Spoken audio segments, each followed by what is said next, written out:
கிறிஸ்துவுக்குள் பிரியமானவர்களே, ஆண்டவரும் இரட்சகருமான இயேசு கிறிஸ்துவின் இனிய நாமத்தில் உங்களை வாழ்த்துகிறேன். நிறைய பேர் சந்தோஷமா இருக்கீங்க. இந்த நாளைகளை எல்லாம் சந்திப்பதில் மிகுந்த மகிழ்ச்சி அடைகிறேன். ஆண்டவராக இயேசு கிறிஸ்துவின் ஈடு இணையற்ற நாமத்தில் எல்லாருக்கும் இனிய கிறிஸ்துமஸ் மற்றும் 2026ஆம் ஆண்டுக்கான புத்தாண்டு நல்வாழ்த்துக்களை தெரிவித்துக் கொள்கிறேன். பிரியமான தேவ பிள்ளைகளே, வேதத்திலே அருமையான ஒரு வார்த்தை சொல்லப்பட்டிருக்கிறது.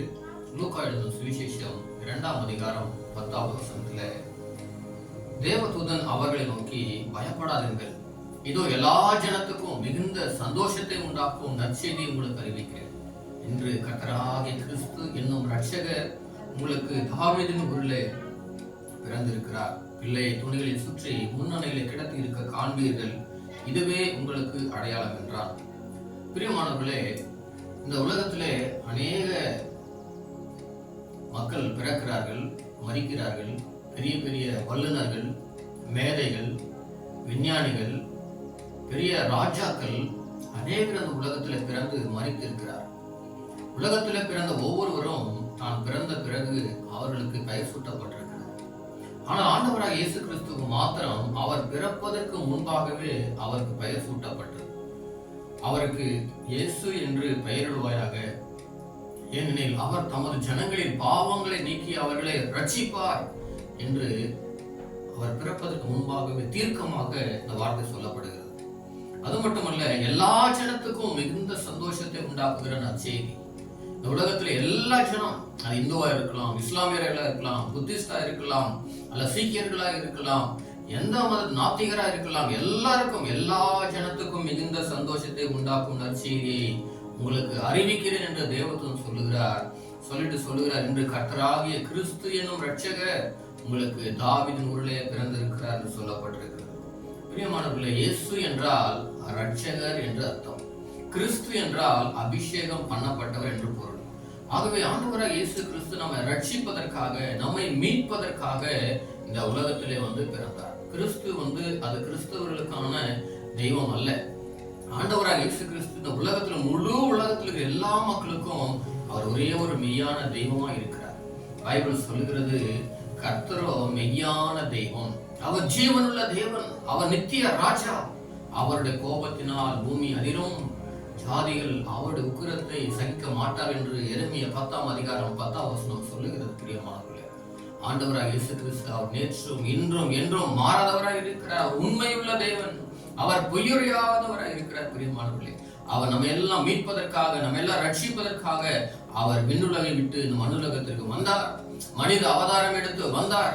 மனிதனை மீட்பதற்காக மனித அவதாரம் எடுத்து இந்த உலகத்துல நமக்காக ரத்தம் சிந்தி, நமக்காய் பாடுகளை ஏற்றுக்கொண்டு, தன்னையே தாழ்த்தி அந்த உலகத்தில் ஆண்டவர் கிறிஸ்து பிறந்து நமக்காக மரித்தார். இன்றைக்கும் உயிரோடு இருக்கிறார். மரித்து அடக்கம் பண்ணப்பட்டு உயிர் தெழுந்து அவர் பிதாவின் வலது பாரிசத்தில் தற்பொழுது விற்றிருக்கிறார். அவர் மரித்து அடக்கம் பண்ணப்பட்டு உயிர் தெழுந்து 3வது உயிரோடு எழுந்து அவர் பரலோகத்திற்கு போனார். வானத்திற்கு எழுந்தருளி போனார் என்ற விதத்தில் வாசிக்கிறோம். அவர் எப்படி போனாரோ அவர் அப்படியே மறுபடியும் வருவார் என்ற விதத்தில் வாசிக்கிறோம். பிரியமான தேவ பிள்ளைகள், இந்த வார்த்தை கேட்கிற நீங்கள் யாரா இருந்தாலும் ஆண்டவராக இயேசு கிறிஸ்துவை நம்புவீர்களா? அவர் மீது நீங்கள் விசுவாசம் வைப்பீர்களா? அவர் ஒருவரே மெய்யான தெய்வமா இருக்கிறார். எப்படிப்பட்ட மதத்தினரா இருந்தாலும், எப்படிப்பட்ட நபரா இருந்தாலும், ஒவ்வொருவரை மீட்பதற்காக, ஒவ்வொருவரை ரட்சிப்பதற்காக, ஒவ்வொருவரை காப்பாற்றுவதற்காக இந்த இருள் நிறைந்த சபிக்கப்பட்ட சாபங்கள், பாவங்கள், அக்கிரம அநியாயங்கள் எல்லாம் நிறைந்த இந்த மோசமான பொல்லாத உலகத்திலே மக்களுக்கு இருளெல்லாம் நீக்கி வெளிச்சத்தை கொடுப்பதற்காக ஆண்டவராக இயேசு கிறிஸ்து உலகத்துல அவர் பிறந்தார். உங்கள் வாழ்க்கை எப்படிப்பட்ட சூழ்நிலை இருந்தாலும் சரி, அதை மாற்ற தேவன் வல்லவராய் இருக்கிறார். உலகத்துல எந்த மனுஷனையும் அவர் பிரகாசிப்பிக்கிற ஒளியா இருக்கிறார். பிரியமானவர்களே, ஆண்டவராக இயேசு கிறிஸ்துவின் பிறப்பு மிக விசேஷமானது, பிரத்யேகமானது, பிரதானமானது. அவருடைய பிறப்பு உலக சரித்திரத்தை 2ஆக பிரித்திருக்கிறது. பிரியமானவர்களே, அவருடைய கல்லறை மாத்திரம் இன்றைக்கு திறந்திருக்கிறது. உலகத்துல பிறந்த எல்லா பரிசுத்தவான்கள், உலகத்தில் இருக்கிற எல்லா மகான்கள், ராஜாக்கள், வல்லுநர்கள் எல்லாருடைய கல்லறைகள் மூடப்பட்டிருக்கிறது. ஆனால் இயேசு கிறிஸ்துவின் கல்லறை மாத்திரம் திறந்திருக்கிறது. காரணம், அவர் மரித்து அடக்கம் பண்ணப்பட்டு உயிரோடு எழுந்தார். இந்த உலகத்துல அவர் நமக்காக ஏழ்மையின் கோலம் எடுத்து, மனித அவதாரம் எடுத்து அவர் மாட்டு தொழுவத்தில் பிறந்தார். இதற்காக, உன்னையும் என்னையும் மீட்பதற்காக. உலகத்துல நமக்காக அவர் ஒரு ஸ்தலத்தை ஆயத்தம் பண்ணி கொண்டிருக்கிறார். இந்த உலக வாழ்க்கை நமக்கு நிரந்தரமானது அல்ல. இந்த உலக வாழ்க்கை கொஞ்ச கால வாழ்க்கை, அது சீக்கிரமாய் போய்விடும். பைபிள் சொல்லுகிறது உலகத்திலே ஒன்றையும் கொண்டு வந்ததும் இல்லை, ஒன்றையும் கொண்டு போவதும் இல்லை. நம்ம எவ்வளவு பெரிய கோடீஸ்வரனா இருக்கலாம், எவ்வளவு பெரிய வசதி படைத்தவர்களா இருக்கலாம், எவ்வளவு பெரிய நபரா இருந்தாலும் நம்மளை எதையுமே கொண்டு போக முடியாது. இந்த உலகம் மாயான உலகம். மனுஷனுடைய வாழ்க்கை அது புல்லுக்கு ஒப்பாய் இருக்கிறதாக வேதம் சொல்லுகிறது. அது புகைக்கு ஒப்பாய் இருக்கிறது, நிழலுக்கு ஒப்பாய் இருக்கிறது. only one life we have, that will be gone very soon. நாம் ஆண்டவருக்காக இயேசுவுக்காக எதை செய்கிறோமோ அதுதான் நம்மோடு கூட வரும். நாம் செய்கிற உதவிகள், நாம் செய்கிற தான தர்மங்கள், நாம் செய்கிற சேவைகள், அவைதான் நம்மோடு கூட வரும். பிரியமானவர்களே, ஆண்டவராக இயேசு கிறிஸ்து சொன்னார், நானே வழியும் சத்தியமும் ஜீவனமா இருக்கிறேன், என்னால் இல்லாமல் ஒருவனும் பிதாவிடத்துல வரா என்று சொல்லி இருக்கிறார். அது ஆண்டவராக இயேசு கிறிஸ்துவை சொந்த ரட்சகராக ஏற்றுக்கொள்ளுங்கள். அவரை ஏற்றுக்கொண்டவர்கள் அவருடைய அடிச்சுவடிகளை பின்பற்ற வேண்டும், வார்த்தைகளை கை கொள்ள வேண்டும். பரிசுத்த வேதாகமம் சொல்லுகிற வார்த்தைகளை நாம் கீழ்ப்படிந்து கடைபிடித்து நடக்கும் போது தேவனாய் கர்த்தர் நமக்கு அவர் பரலோக ராஜ்யத்தை நமக்கு அவர் தருவார். பிரியமானவர்களே, அவர் சொன்னார், நானே வழியும் சத்தியமும் ஜீவனமா இருக்கிறேன், என்னாலே இல்லாமல் ஒருவனும் பிதாவிடத்துல வரான். யாரா இருந்தாலும் சரி, இயேசு கிறிஸ்து இல்லாமல் நாம் என்ன செய்ய முடியாது, பரலோகத்துக்கு போகவே முடியாது. பிரியமானவர்களே, அவர் தனக்கு இருந்த ஒரே பேரான குமாரனை நமக்காக அவர் பலியாய் கொடுத்தார். தேவன் தம்முடைய ஒரே பேரான குமாரனை விசுவாசிக்கிறவன் அவன் கெட்டு போகாமல் நித்திய ஜீவனை அடையும்படிக்கு அவரை தந்தரில் இவ்வளவாய் உலகத்தில் அன்பு கூர்ந்தார் என்று சொல்லப்பட்டிருக்கிறது. அவருக்கு இருந்த ஒரே ஒரு குமாரன், அவருக்கு இருந்த ஒன்லி பிகாட்டன் சன், அவரை நமக்காக அவர் இந்த உலகத்திலே தந்து அனுப்பினார். ஆகிய அவரை விசுவாசிப்போம், நடப்போம், அவருடைய வார்த்தைகளுக்கு கீழ்ப்படி அவரை பற்றி கொள்ளும் போது கர்த்தராகிய தேவன் நமக்கு பரலோக ராஜ்யத்தை சுதந்திரிக்க உதவி செய்வார். கிறிஸ்தவம் என்பது ஒரு மதம் அல்ல, அது மார்க்கம். கிறிஸ்துவை பின்பற்றுகிற ஒரு மார்க்கம். பிரியமானவர்களே, அன்றைக்கு அநேகர் நினைக்கிறார்கள் ஆண்டவராக இயேசு கிறிஸ்து அவர் கிறிஸ்தவர்களுக்கான தெய்வம் என்று நினைக்கிறார்கள். அப்படி அல்ல பிரியமானவர்களே. இயேசு கிறிஸ்து எல்லாரையும் மீட்கும்படியாக, எல்லா ஜனங்களையும் மீட்கும்படியாக அவர் உலகத்தில் வந்து பிறந்தார். அவர் பிறந்த பிறப்பு விசேஷமான பிறப்பு. இந்த உலகத்தில் கோடிக்கணக்கான மக்கள், லட்சக்கணக்கான மக்கள் அவருடைய பிறப்பை கொண்டாடுகிறார், நினைவு கூறுகிறார்கள். நாம் கூட இந்த நாட்களில் கடைசி நாட்களில் வாழ்ந்து கொண்டு இருக்கிற நாம் கிறிஸ்துவின் பிறப்பை மாத்திர நினைவு கூறாமல் அவருடைய வருகைக்கு நாம் ஆயத்தமாக வேண்டும். அவரை நாம் பற்றி கொள்ள வேண்டும். அவர் மீது நாம் கண்களை வைக்க வேண்டும். பிரியமானவர்களே, ஆங்கில வேதாகமம் சொல்லுகிறது, fix your eyes upon the Lord Jesus. அவரே நாம் நோக்கி போகும்போது, அவருடைய வார்த்தைகளுக்கு கீழ்ப்படிந்து நடக்கும் போது, அவர் மீது விசுவாசம் வைத்து அவருடைய அடிச்சூழல் பின்பற்றி வார்த்தைகளை கை கொள்ளும் போது ஆண்டவராக இயேசு கிறிஸ்து என்ன செய்வார், நமக்கு அவர் புத்தி மோட்ச பாக்கியத்தை கொடுப்பார். பிரியமானவர்களே, உலகத்தில் பரலோகம் இருக்கிறது. உலகத்திலே பரலோக வாழ்க்கை, நரக வாழ்க்கை, 2 விதமான வாழ்க்கையை இருக்கிறது. பிரியமானவர்களே, அந்த பரலோக வாழ்க்கைக்கு நாம் ஆயத்தமாக வேண்டும். பரலோகம் தான் நிரந்தரமான நித்தியமான வீடு. அந்த வீட்டுக்கு போவதற்கு இயேசு கிறிஸ்து ஒருவரே வழியாக இருக்கிறார். அவர் உலகத்தில் பிறப்பதற்கு முன்பாகவே அவருக்கு பெயர் சூட்டப்பட்டது.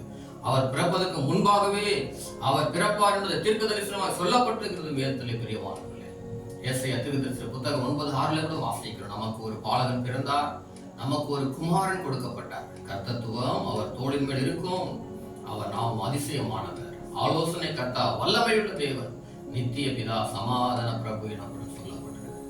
அவர் சமாதான பிரபுவாகிய தேவன் சமாதானத்தை நமக்கு வைத்து போயிருக்கிறார்.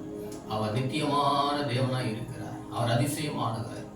Is a miraculous God. அவர் ஆலோசனை கர்த்தா, வல்லமையுள்ள தேவன், இஸ் ஆல்மைட்டி God. பைபிள் சொல்லுகிறது, வானம் அவருக்கு சிங்காசனம், பூமி அவருடைய பாதப்படியாக இருக்கிறது. உலகத்தில் இருக்கிறவன், உங்களில் இருக்கிறவர் பெரியவர் என்ற விதத்தில் வாசிக்கிறோம். அருமையான தேவ பிள்ளை, இந்த வார்த்தை கேட்கிற யாரா இருந்தாலும் ஆண்டவராக இயேசு கிறிஸ்துவை நாம் பற்றி கொண்டு அவர் மீது விசுவாசம் வைத்து அவருடைய வார்த்தையில் நம்ம கீழ்ப்படிந்து நடக்கிற பொழுது தேவனாய் கர்த்தர் நிச்சயமாய் நம்மை ஆசீர்வதித்து நம்முடைய சுபாவங்கள் எல்லாம் அவரை போல மாற்றி நமக்கு நிச்சயமாக அந்த பரலோகத்திற்கு போகக்கூடிய நல்ல அருமையான ஒரு பொன்னான வாய்ப்பை தேவன் நமக்கு தருவார். பிரியமானவர்களே, பரலோகம் தான் நமக்கு நிரந்தரம். இந்த பூமி நமக்கு நிரந்தரம் அல்ல. பிரியமானவர்களே, அவர் நித்தியமான வீடு நம்மை ஆயத்தப்படுத்தி கொண்டிருக்கிறார். நித்தியமான இடத்துக்கு நான் போக வேண்டும். உங்களுக்காக ஒரு ஸ்தலத்தை ஆயத்தம் பண்ண போகிறேன். அந்த ஸ்தலத்தை ஆயத்தம் பண்ண பின்பு நான் மறுபடியும் உங்களை இடத்துல வந்து உங்களை சேர்த்துக்கொள்ளும் என்று சொன்ன தேவன் அவர் சீக்கிரமாய் வரப்போகிறார். நம்ம எல்லாரையும் அவர் அந்த நித்திய ராஜ்யத்திற்கு பிரவேசிக்க அவை தகுதிப்படுத்தி தயார்படுத்துவார். ஆகவே இந்த பொல்லாத உலகத்தில் வாழ்கிற நாம் ஆண்டவராக இயேசு கிறிஸ்துவை சொந்த ரட்சகராக ஏற்றுக்கொண்டு அவரை நாம் பின்பற்றுவோம். அவருக்கு நாம் உள்ளத்திலே, நம்முடைய இல்லத்திலே முதலிடம் முக்கியத்துவம் கொடுக்கும் போது கர்த்தராகிய தேவன் நம்மை நிச்சயம் ஆஸ்வதிப்பார்.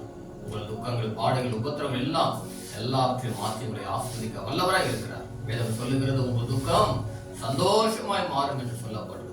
இந்த 2025 ஆண்டு முழுவதும் நம்ம நடத்தி வந்த தேவன் 2026 ஆண்டில் கூட உங்களை அற்புதமாய் நடத்துவார். இதோ உலகத்தின் முடிவு வரை நாம் சகல நாட்களிலும் உங்களோடு கூட இருக்கிறேன் என்று சொன்ன தேவன் ஒரு புதிய ஆண்டில் உங்களை அற்புதமாக நடத்துவார். நீங்கள் தயவு செய்து எங்களோடு தொடர்பு கொள்ளுங்கள். நாங்கள் காட்ஸ் ஃபேமிலி என்ற ஊழியத்தின் மூலமாக வேலூர் பட்டணத்தில் இருந்து ஊழியம் நடந்து கொண்டிருக்கிறது. உங்களுக்காக ஜெபிக்க ஆவலோடு காத்துக் கொண்டிருக்கிறோம். உங்களுடைய பிரச்சனைகள், போராட்டங்கள், வியாதிகள், வறுமைகள், தரித்திரங்கள், கடன் பிரச்சனை எதுவாக இருந்தாலும் நீங்கள் எங்களோடு தொடர்பு கொள்ளும். உங்களுக்காக ஜெபிக்கிறோம். பாரத்தோடு அதிகாலை ஜெபத்தில் உபவாசமாக இருந்து ஜெபிக்கிறோம். கர்த்தராகிய தேவன் நிச்சயமாய் அற்புதம் செய்கிறார். அவரோடு காத்துக் கொண்டிருக்கிறார். காரணம், அவர் இன்றைக்கு உயிரோடு இருக்கிற தேவன். அவர் அதிசயமான தேவன். He is a miraculous God. He is a marvelous God. God will do miracle in your life in a supernatural way. பிரியமான தேவ பிள்ளைகளே, இதை பற்றி கவலைப்படாமல் கர்த்தரிடத்திலே உங்கள் வாரங்களை, விண்ணப்பங்களை தெரியப்படுத்துங்கள். கர்த்தர் நிச்சயமாய் ஜெயம் கொடுத்து, சமாதானம் கொடுத்து, அற்புதமாய் வழிநடத்த வல்லவராய் இருக்கிறார். நாம் கண்களை மூடி செபிப்போமா? எங்களை அதிகமாக நேசிக்கிற அன்பின் நல்ல பிதாவே, இந்த அருமையான நாளிலே இந்த வார்த்தை கேட்ட ஒவ்வொருவருக்கும் உங்கள் சமாதானத்தை தார், ஒவ்வொருவருக்கும் விடுதலை தார், சுகத்தை தார். உம்மாலே ஆகாத காரியம் ஒன்றுமில்லை ஆண்டவரே. என் உலகத்துல எல்லா ஜனங்களையும் ரட்சிப்பதற்காக உலகத்தில் பிறந்திரான்.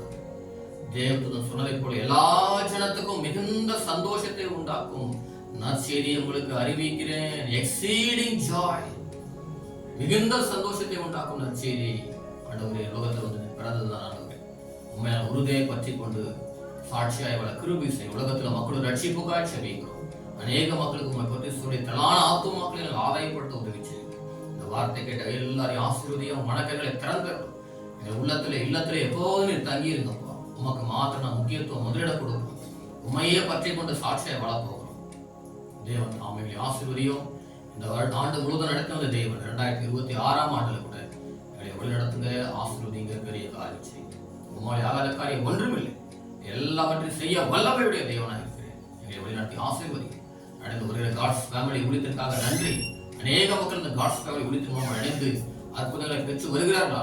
இன்னும் அநேக மக்கள் இணைந்து செபித்து அதிசய அற்புதங்களை, விடுதலை, சுகத்தை பெற்றுக்கொள்ள உதவி செய்ய வேண்டுமா செபிக்கிறார்கள். இந்த வார்த்தை கேட்ட எல்லா மக்களையும் ஆசீர்வதியும், வழிநடத்துங்க, பெரிய காரியம் செய்யும். இயேசு ராஜா விளையேறப்பட்ட நாமத்தில், ஈடு இணையற்ற நாமத்திலே இந்த பிரார்த்தனை ஏறெடுக்கிற நல்ல பிதாவே, ஆமென். பிரியமானவர்களே, உங்களுக்காக நாங்கள் செபிக்க அவரோட காத்து கொண்டிருக்கிறோம். உங்களுடைய பிரச்சனைகள், உங்களுடைய போராட்டங்கள், பாடுகள், உபத்திரம் எதுவா இருந்தாலும் சரி, விசேஷமாக குழந்தை இல்லாத பிரச்சனைகள், குழந்தை இல்லாத மக்களுக்காக நம்ம வார்த்தையோடு செபிக்கிறோம். கர்த்தர் அற்புதம் செய்கிறார். பல மக்கள், நூற்றுக்கணக்கான மக்கள் தொடர்பு கொள்கிறார்கள். கர்த்தர் அற்புதங்கள் செய்கிறார். எங்களோட தொடர்பு கொள்ளுங்கள். உங்களுக்காக செபிக்கிறோம். கர்த்தர் இயேசு நிச்சயமாக வாசல் நடந்துவார். God bless you all. God's grace may be with you.